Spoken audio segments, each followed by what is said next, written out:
Hoy estamos nuevamente con Lali Gómez, invitada de lujo. En el programa anterior nos estuvo contando su testimonio de restauración, de sanidad, y lo que están haciendo hoy en la Fundación Elegí Sonreír, ayudando a víctimas del abuso y personas que vienen de un entorno de vulnerabilidad familiar. Un programa, si no lo vieron, búsquenlo, ha sido una bendición enorme. Ahí la valentía de Lali contando su testimonio.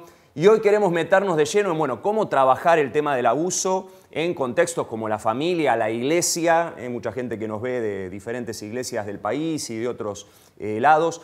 Y este es un tema que todavía está medio verde, ¿no? En la iglesia, como decíamos la semana pasada, gracias a Dios, está teniendo una exposición mediática, está saliendo ahí de abajo de la alfombra, pero nos damos cuenta que muchas congregaciones, pastores, líderes, agentes terapéuticos no tienen una experiencia o recursos para abordar este tema, ¿no? Y se cometen muchos errores, a veces no malintencionados, pero desde la falta de experiencia. Bueno, acá tenemos a una experta con una vasta experiencia en el asunto. Saber, Lali, bueno, cómo trabajan ahí en los hogares de la Fundación, qué es lo que hay que hacer, qué es lo que no hay que hacer, cómo seguir creciendo como iglesia, que debería ser el gran agente terapéutico en esta problemática y en cualquiera para trabajar a fondo el asunto del abuso. Bien, yo creo que lo primero que tenemos que ponernos en claro es si nos vamos a introducir en este tema. Y si nos vamos a involucrar y nos vamos a introducir en este tema, hay que armar protocolos. Porque, ¿qué se hace? Claro. ¿Quién lo hace? ¿Cómo lo hace? Porque no es, uno lo hablaba, ¿no? Recién lo hablábamos ahí sin cámaras, pero a veces el morbo de la gente lleva a cometer grandes problemas. Porque, bueno, también hay otro programa que tiene que ver con el trauma, ¿sí? Porque es importante que vayamos trayendo esto, que en realidad podés agravar el trauma. Claro. Porque si no sabes cómo abordarlo, si no sabes cómo acompañar al niño, hoy, bueno, básicamente nosotros trabajamos con niños en los hogares, con adolescentes. Ahora estamos trabajando con mujeres, hemos trabajado con varones también, pero ahora estamos trabajando solamente con niñas. Y hay cosas que tenemos que saber, por ejemplo, el no volver a victimizar. O sea, el niño no tiene que estar contando las situaciones que vivió, porque eso es volver constantemente a la herida, constantemente a ese lugar de dolor, constantemente. Entonces, ya le creímos, dejar que vaya hablando lo que él va sintiendo, lo que ella va sintiendo en el momento que ella vaya necesitando también. Lo que sí entendemos es que tenemos que armar un protocolo porque, por ejemplo, en una iglesia, bueno, vamos a orar. No es la respuesta vamos a orar. Tenemos que saber cómo vamos a intervenir. Lo que te dijo el cura cuando fuiste a contarle exactamente tu historia. Exactamente, no es solamente 3 orar. Padre Nuestro y 2 Ave María. ¿Cómo voy a actuar? Primero, o sea, si hay preguntas básicas para hacer si un niño lo está contando por primera vez, que es, por ejemplo, preguntarle, ¿hoy te está pasando? Claro. Porque si hoy le está pasando, yo no puedo permitir que ese niño o esa niña vuelva a ese lugar donde está siendo víctima del abuso. Segundo, ¿quién es la persona que te está abusando? Porque puede volver a la casa si el abusador no está en la casa, si es un tío, un primo, un vecino, podría volver a la casa. Y después lo hablaste con tus papás y llevarlo a que tenemos que hablarlo con los papás. Generalmente los niños lo cuentan las personas donde se sienten contenidas. Entonces generalmente lo cuentan o a los maestros en la escuela, todos los días de semana en la escuela, o a los maestros de escuela bíblica. Claro. Porque son el lugar donde se sienten contenidos, donde se sienten escuchados, donde se sienten especiales, donde se sienten amados. En ese espacio es donde el niño habla, generalmente. Y también aprender a leer el lenguaje no hablado, ver las conductas, ¿no? Si un niño no se puede sentar, por ejemplo. Si un niño está haciendo un dibujo y no usa colores o usa el negro, o raya, o de repente, o sea, tenemos que empezar a prestar atención. El caso que ha sido el caso Lucio, yo no veo la historia y digo, ¿cómo esas maestras, por ejemplo, no veían que ese niño iba golpeado siempre, iba quebrado la mano, quebrado el dedo, quebrado? Claro. O sea, nos llamó la atención que un niño semana tras semana tenga esas cosas en el cuerpo, no puede ser. O, por ejemplo, sus dibujos.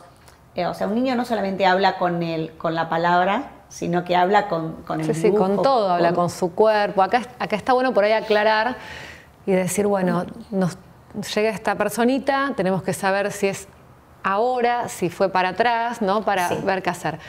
Y esto que está diciendo Lali, tan importante de estar atento a eso. No tenemos que ser expertos, ni ser psicólogos, ni saber leer dibujos, ni nada, ¿no? Porque a veces uno dice, ay, bueno, pero vos porque sabés, vos porque lo pasaste, vos porque estudiaste, no. Es decir, de la normalidad de todos los nenitos, los otros que vemos, qué cosas nos llaman la atención y preguntar. ¿No? Ir por ahí, sí, a un profesor. ¿Sabes que tengo en la iglesia a un nene que, viste, en las iglesias a veces hay psicólogos, o si es una maestra en el colegio hay un gabinete, o alguien conocido que sepa decir, bueno, conectamos con la fundación de Lali o con lo que sea, para decir, bueno, esto está pasando y no quedarse el adulto como diciendo, ah, podría ser, no, enseguida actuar, ¿no? Porque a veces uno dice, pero yo no sé, no importa, ¿ves algo raro? Pregunta, che, ¿sabes que me hizo este dibujo? Y era un pene el dibujo. Y tiene 5 años y no tendría que ser eso, porque todos los demás nenes están dibujando florcitas y una casita.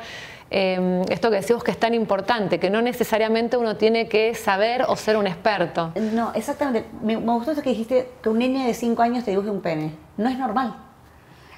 Cuando uno lo ve jugar también se va a dar cuenta. ¿Qué es lo que el niño juega? Lo que generalmente ve. Juega la maestra, juega la mamá y el papá, juega el doctor. ¿Por qué? Porque es lo que lo llevas al doctor, entonces, a ver, vení que te reviso. Juega la mamá y el papá porque es lo cotidiano. Ahora, si de repente lo vemos con 2 muñecos acostándose uno arriba del otro, ¿qué es lo que está pasando? Por eso también creo que tenemos que aprender a tener una mirada diferente y pensar que más allá de que estemos en una iglesia, por ejemplo, no podemos tener una mirada diferente sobre el niño que estamos cuidando o está en una clase. Y también esto, las conductas de los niños también hablan. Creo que nos estamos naturalizando mucho de que los niños son terribles. Claro. Bueno, pero ¿por qué es terrible ese niño? O sea, ¿por qué se enoja y pega todo el tiempo? ¿Y por qué se hace pis en la cama si ya no es la edad de hacerse pis en la cama? Esto que decís es sumamente importante, ¿no? Porque son las alarmas que la mamá puede ver.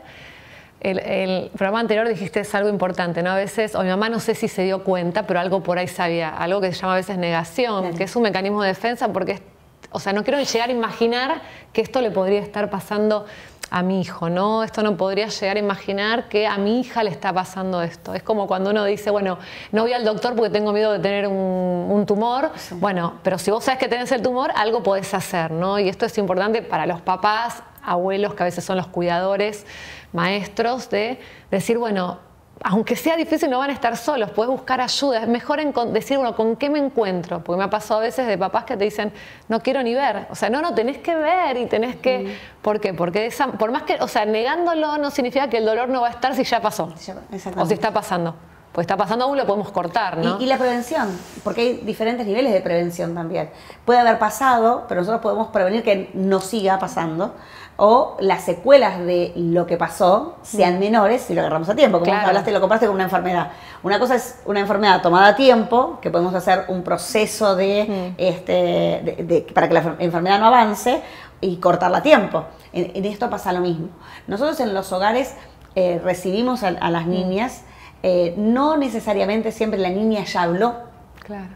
Que esto también tenemos que saber. A veces es esto, hay una alarma, se ven conductas, nosotros trabajamos con el Estado porque ustedes saben que en los hogares no pueden venir un niño, que yo veo a un nene mal en la calle y me lo traigo al hogar. No, trabajamos con el Estado, un docente vio, se alarmó por algo y se tomó una medida de abrigo y viene. Y generalmente nos dicen, bueno, estos dibujos, esta conducta, esto que vimos nos hizo tomar una medida de abrigo, creemos que tiene indicadores, se dice, ¿no?, de abuso.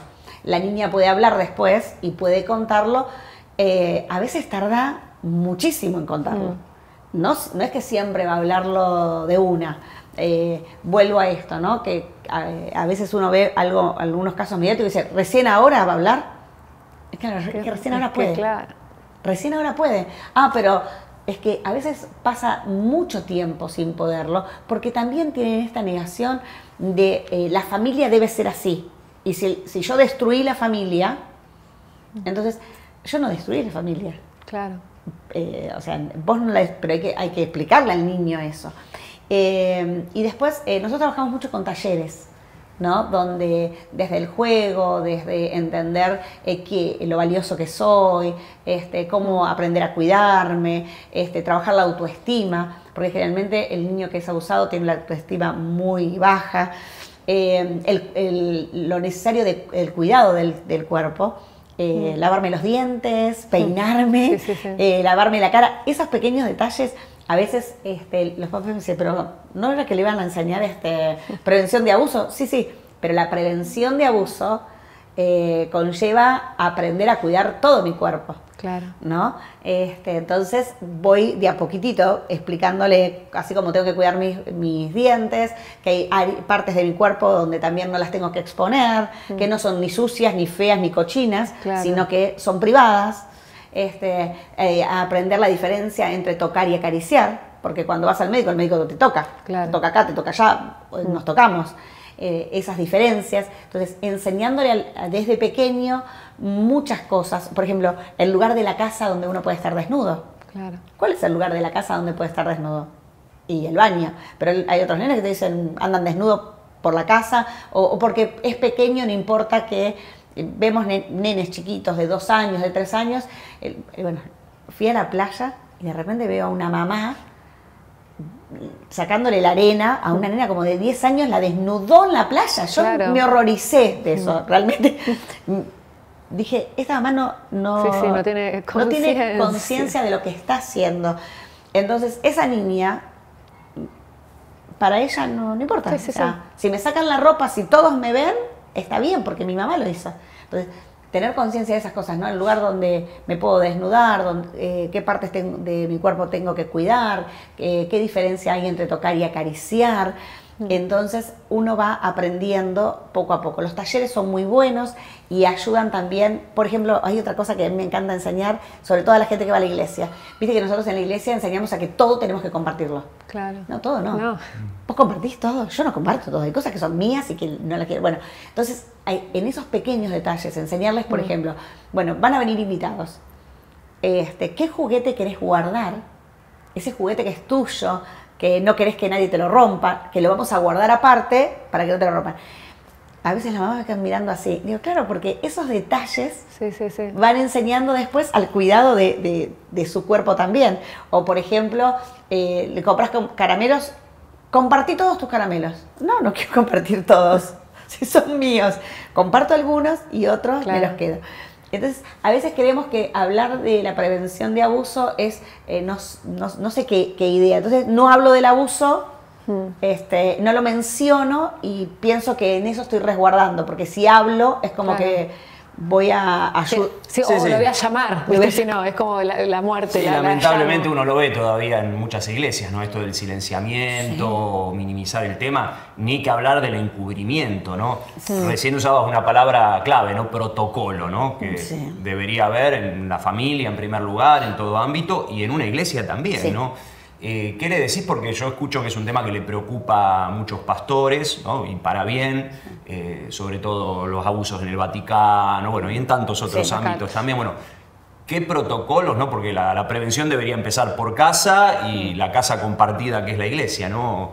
¿Qué deberíamos hacer para evitar el abuso intraeclesial que muchas veces ocurre, ¿no? Bien, yo creo que los protocolos, primero saber que todo abuso se denuncia. Eso tiene que ser, recordemos que el abusador no es un monstruo, sino que es un perverso y puede estar en medio de nosotros y que siempre está en lugares donde hay niños. Entonces va a estar en escuelas, en clubes y en iglesias, porque hay muchos niños. Entonces hay cosas, por ejemplo, cuando trabajamos con niños, el tema de no cambiamos pañales, enseñaba a los papás que se iba a enviar al niño a un espacio donde donde va a ser cuidado, que tenga ropa para ir al baño, que él pueda manejar solo a cierta edad, bajar el pantalón, subir el pantalón, ¿no? Porque a veces van se usa el chupín y el pibito va con un pantalón que no se lo puede, bueno, no, ayudarlo al niño a que pueda estar cómodo para estar en ese espacio. Y después, esto de también que no tiene que haber personas solas con niños, sino que tenemos que trabajar siempre en equipo. Pero no tenemos tanta gente. Bueno, vamos a tener que aprender que no puede haber una persona, pero yo voy a cuidar los niños. Viste que hay veces que dicen, yo quiero. Bueno, también me tiene que llamar la atención solamente los niños, uno solo. No, de a dos, siempre de a dos.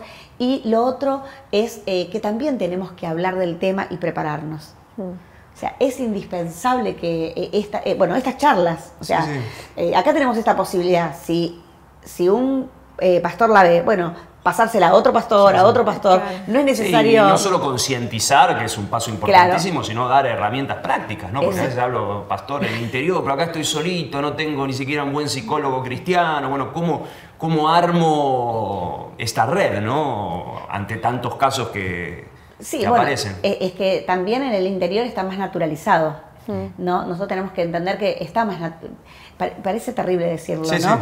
Hace poco viajé y me decía, una pastora me decía, bueno, hoy lo hablamos. Me dice, lo que no sé es qué voy a hacer cuando te vayas, me dice, porque quizás aparezcan muchos casos. Le digo, bueno, ahí, entonces decime qué hago, ¿hablamos o no hablamos? Claro. Porque cuando hablemos, seguramente van a aparecer casos. Cuando aparezcan estos casos, ¿qué estás dispuesto a hacer? Porque esto también es necesario saber. Cuando hablemos, ¿qué estamos dispuestos a hacer? Y el compromiso es ayudar a esa persona. Y yo te quiero decir que si nosotros acompañamos a muchas mamás, esa mamá va a acompañar a su hijo. El tema es que generalmente se siente sola.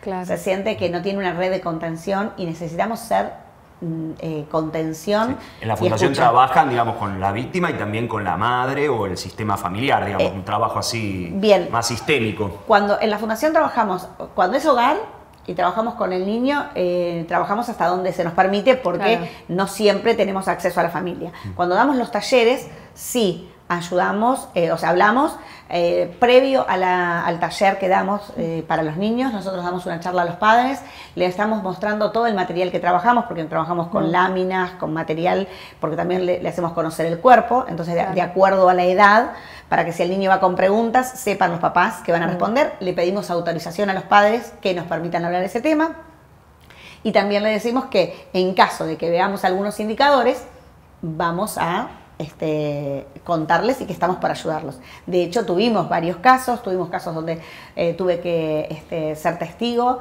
en juicios, fui de 2 juicios oral y público, ahí contando lo que la niña había contado en el taller, y ayudarlos a tener una mirada diferente y entender que eso también pasa en la iglesia. O sea, no... es doloroso, pareciera, pero en realidad la iglesia no es un lugar de sanos, es un lugar de personas con historia, con conflictos que vienen pidiendo ayuda. Entonces, ahí también tenemos un conflicto hoy. Antes no, porque te acordás que antes los casos prescribían, entonces no... alguien venía, te contaba la víctima o te contaba el victimario.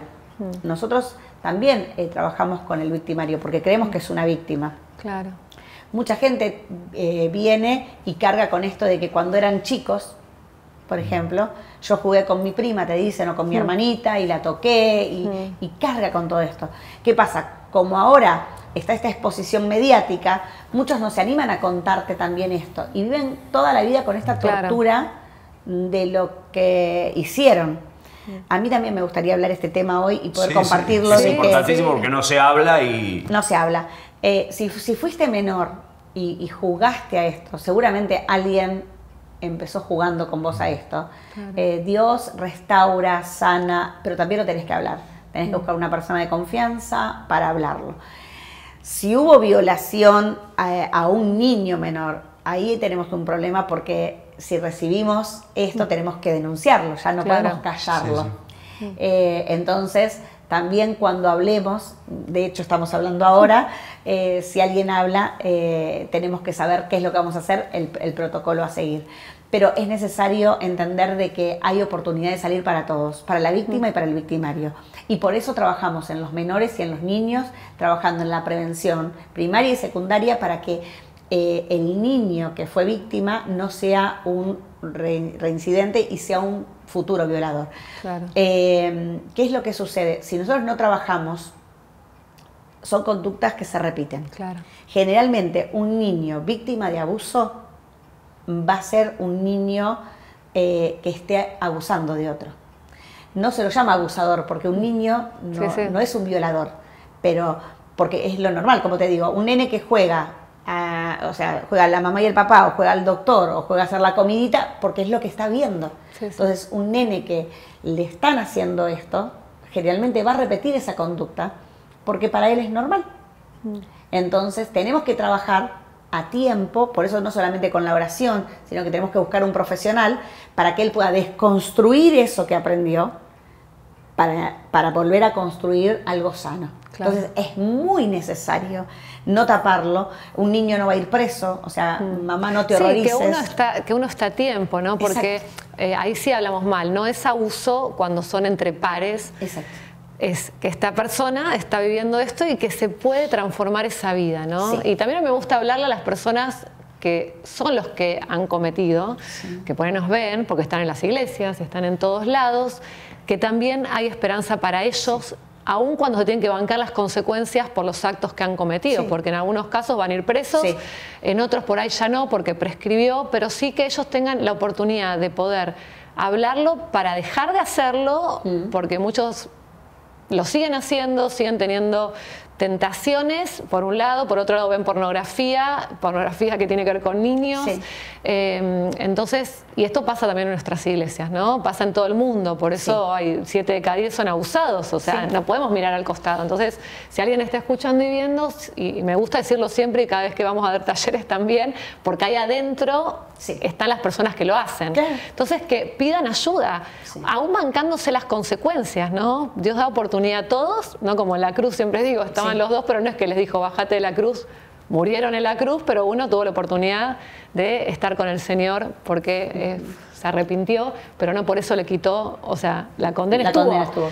¿No? Entonces también entender que son como varios los niveles, ¿no? El cuidado del niño pequeño, también el adolescente o la mujer adulta, en este caso que lo confiesa por primera vez, que también necesitamos ayudarla, tenemos que acompañar, y la persona que lo está haciendo o que lo hizo y que vos decís, bueno, también busca ayuda, o sea, necesitas romper con eso a nivel familiar, ¿no? Para también construir una sociedad mucho mejor.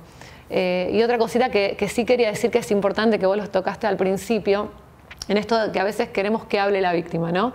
Que por ahí no es el momento, porque una cosa es cuando ya, como ya lo dijimos, hay que denunciar y hay que socorrerla y cubrirla, pero a veces cuando pasó el tiempo, necesitamos primero trabajar en su estima, en fortalecer su identidad, porque puede ser aún mayor el trauma cuando no está preparada para afrontar todo lo que viene, porque todo lo que viene puede ser, me separan de mi familia, se rompe la familia, no me pueden creer, a veces no cree el pastor, no cree la iglesia, esa pobre persona, y para afrontar todo eso que se viene. Entonces también la iglesia puede hacer esto, de poder acompañar hasta que la persona está preparada, aún para enfrentarse por ahí al que fue su abusador, ¿no? Pero que no tenemos que correr con esto tampoco, porque a veces uno quiere correr ya, tenés que decir, y la persona queda destruida porque después nadie la acompaña. Y a veces dicen, muchas mujeres me dicen, ¿lo tengo que perdonar? Y a veces piensan que el perdonar tiene que ver con relacionarse con ese otro. No, o sea, el perdón tiene que ver con vos, es un autorregalo. O sea, yo decido soltar y ya no necesito, como decía antes, ¿no? Esa justicia de que alguien me pague por eso que me dañó. Claro. Pero yo lo suelto, ya no pido una retribución a cambio, ya no la pido. Eso es el perdón. No es que me tengo que relacionar, porque a veces, claro, en mi caso que yo me relacionaba con mi padrastro, entonces me decían, ¿y tengo que perdonar? No tenés que relacionarte. Y no hace falta, y alguien hace muy poquito, pero muy poquito, me dice, no, porque me dijeron que tengo que ir a pedirle perdón. No. ¿Por qué? Claro, no, tengo que ir a pedirle perdón, decirle que lo perdono. pero muy poquito, mirá, hace Sí, 2 sí. meses viajé al interior y una chica estaba, y con su esposo, ¿no? Porque había sido el hermano cuando eran adolescentes, o sea, los dos eran menores, pero cuando ella pudo decirlo, la familia se rompió. Claro. Y la mamá siempre dijo, es tu hermano, ¿cómo vas a decir de tu hermano esto?